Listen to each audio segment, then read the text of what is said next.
Jaribu linakuwaje? Linafika mahala uwezi kujizuia mpaka umefanya hicho kitu. Okay? Lakini pia kitu kinachofanya kitu kiwe jaribu ni ignorance. Neno linasema watu wangu wanaangamia kwa kukosa maarifa. Kuna mambo ambayo ungekuwa unajua kama kijana kwamba nikifanya kitu fulani kitapelekea mimi kushindwa kumaliza masomo essay. Lakini kwa kutokujua hiyo elimu kuhusu hilo jaribu unavyoliendekeza, unafanya kitu hicho na baadaye matokeo yake ndio nimejifunza kutokana na makosa. Lakini kabla hujajifunza kutokana na makosa ulifanya. Haleluya. Lakini kitu kingine ni utashi. Nasikia utajaribiwa kwa kile unachokipenda. Namna gani unatumia utashi wako?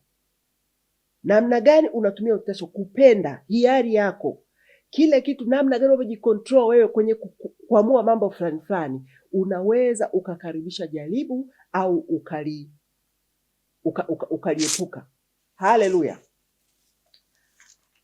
Lakini neema bado ingalipo. Kumbuka ninapofundisha hapa si hukumu, lakini nasema habari ya kwamba upo mlango wa kutokea. Upo mlango wa kutokea.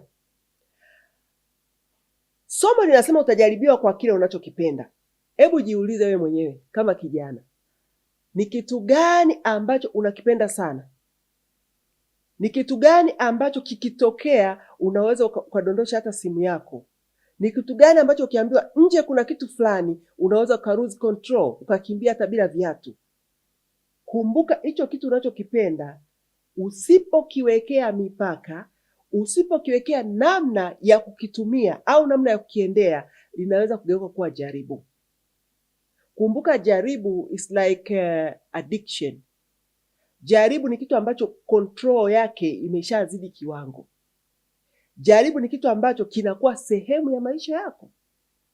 Huku mbele nitawafundisha baadhi ya majaribu. Lakini kabla kitu unachokipenda, labda sasa hivi ninavyosema hivi unafikiria, jamani mimi napendaga wali sana. Jamani mimi napendaga kupendwa. Okay? Mimi napenda sana fedha. Sasa hicho kitu mimi nampenda fulani, napenda mapenzi. Okay? Kitu hicho unapokuwa unakiangalia, kumbuka kinaweza kugeuka kuwa nini? Jaribu. Sasa